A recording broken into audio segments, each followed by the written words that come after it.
If you are delegating and it still comes back to you, you don't have delegation.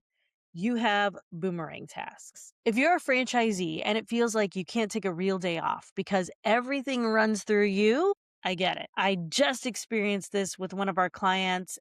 And what we talked about is going to help you so much that today I'm going to show you how to delegate in a way that actually sticks, what to train so people stop escalating everything, and how to build ownership without micromanaging. I'm April Porter. Let's get into it.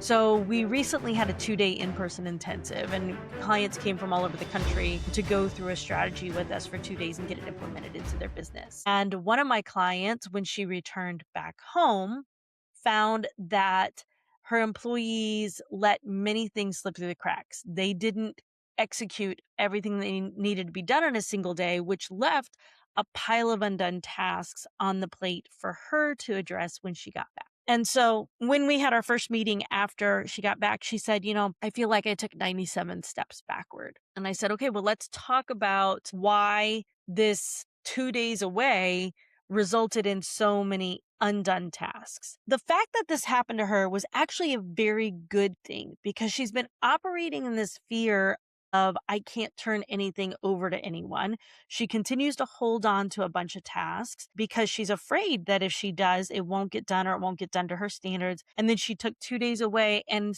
it seems that that theory was proven true, which can be very frustrating and could reinforce the idea that, see, I can't delegate. But instead, what we want to do is take a look at this and say, no, this helped you identify exactly where we are not succeeding in training and developing your team in order to take over these tasks. So one of the big tasks that was really frustrating her was a lost client file.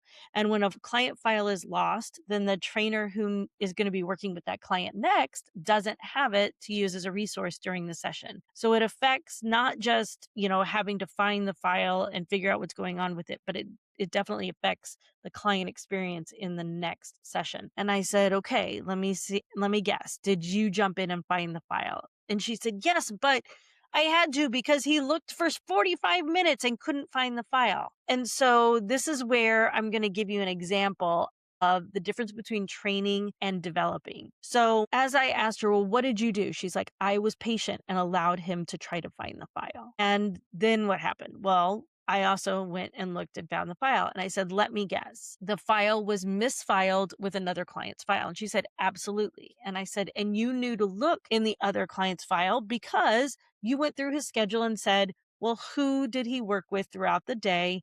Because he probably put it with that other file. And she's like, yeah. And I'm like, okay, that's an example of strategic problem solving. And so what you've done is you told him to find the file and watched him bumble around looking behind furniture and reshuffling things on the desk. And you were exercising patience, but you weren't helping him understand how to think strategically so that he could find it the next time. Now, this is a perfect opportunity for development. And the right approach here is to stop him when he's not looking in the right spots, or not that he's not looking in the right spots, because it could have slipped behind a piece of furniture, but let's go to the most likely place first and save some time. So stopping him and walking him through, okay, when did you handle files while I was gone? When I was with clients. Great. Have you looked at the list of clients that you had that day? Where did you believe you put all the files? In the filing cabinet. Right. So where is it possible that the file could be, right? Helping lead down the path of finding the file, like processing the information in a way that's like, okay, let's take it step by step, right? And then making him, okay, great. So all these clients, so it's possible it's in the filing cabinet. Okay. So what's your next step? I guess I need to go look with all the other clients. Right. And if they're not picking up what you're putting down, then you've got to help them develop it. But they need to come to the realization. They have to come to the conclusion of the action that they need to take, because that's how it's going to stick. Right. So you have to help people develop problem solving, troubleshooting, and strategic thinking skills, particularly in this generation that's coming up because they're consuming so much information all the time. Their attention spans are very short. And who knows if they've been taught how to think strategically. I remember back when I had the gyms, I noticed our electric bill was suddenly getting kind of out of hand. What is going on in the gym? We had a wall of windows, so it would get pretty hot in there in the summer. And what I found out was happening is that the trainers didn't know how to run a thermostat. They didn't know how to operate a thermostat. So they were doing things like dropping it to 55 degrees in the gym and it was running all day nonstop so that they could get the air conditioning running. In the winter, when it would get warm in there, they would just turn off the furnace instead of understanding how to control the thermostat. And so we realized that after we saw the bills go up, it didn't occur to us in the beginning that these people just didn't know how to run a thermostat and we were going to have to teach them. But you can't just teach how to run a thermostat by teaching people how to press the buttons. You have to teach them how to think through the scenario. Okay, it's getting warm in here. What do I need to do? What temperature should it be? How do we want to maintain that temperature? Okay, let's go over. We do not turn off the thermostat. We adjust the temperature on the thermostat so that it will hold where we need it to hold. Or maybe we turn it down or up in the summer and then open the windows so that we can get a cross breeze, right? But you have to help them think through the scenarios and understand what would require which actions. After speaking with my client about this lost file, she realized that what she's done is she's trained her employees really, really well. She has given them clarity on exactly what they need to do, but she hasn't given them any ownership over the outcome. She hasn't given them any authority for troubleshooting, problem solving, or seeing that something strategically finished for the good of the business. And the reason being is because when things like this happen, she jumps in and she takes over and she takes on more tasks because she doesn't want her employees to feel overworked. So she will overwork herself trying to save them from work. But what she's done is she saved them from the education of what do they need to know in order to grow as individuals and to grow as employees. Delegation works when you give clarity, authority, and a scoreboard every single time.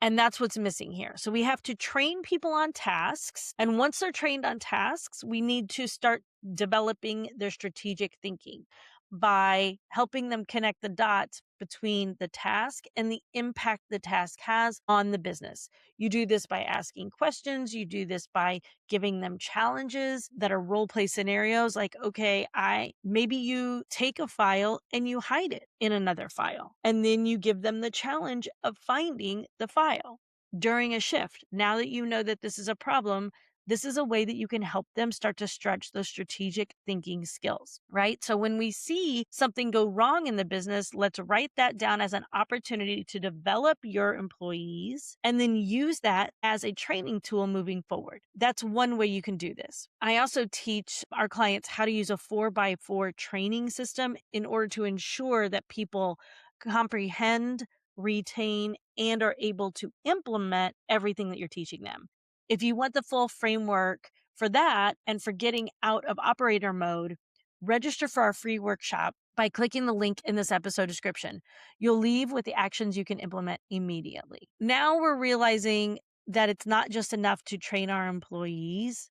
We have to help them understand how to problem solve. That's the only way that you'll ever be able to take a break for 1, 2 days, a full week, right? And have a vacation without coming back to a mess. Not coming back to a mess is the baseline.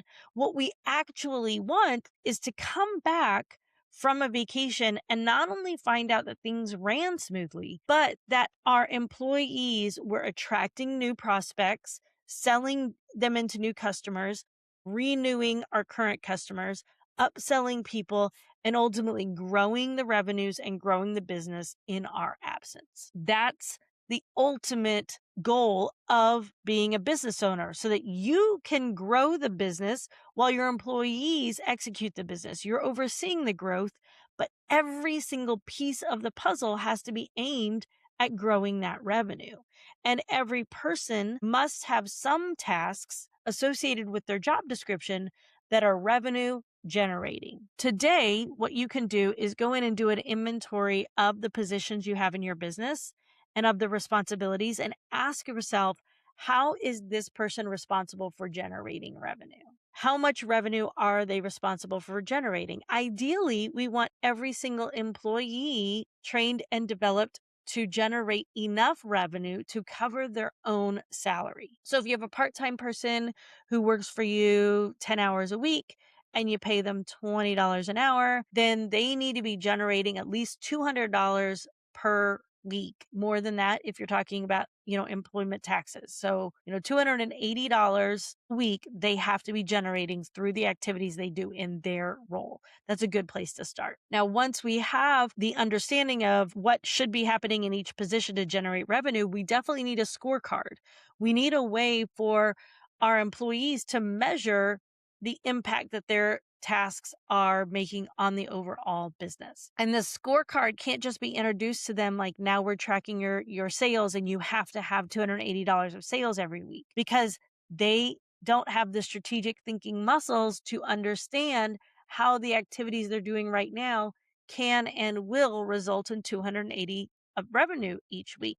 So if you drop that in their laps, they're going to become intimidated, become fearful, and they're going to freeze. And ultimately, they're going to fail too. They're not going to hit that revenue goal. And if they have enough failures, they're probably going to quit, or you're going to decide you're going to get rid of them because they're not meeting the goals. All of that, though, originates from the way that we introduce the goals and how the tasks they're already doing result in hitting that goal. We need to empower them to understand which tasks have the highest impact on revenue and empower their skills in order to have them focus more on the tasks that do impact revenue, and how to initiate or trigger the actual purchase of current clients or new clients to meet that revenue goal. All of that needs to be done first. Development happens first and then measurement. If we're trying to measure people on things we have not developed them to achieve, then there will be a disconnect. And it will create resentment on both sides, which will break down the relationship and ultimately end the relationship. So development must come first, then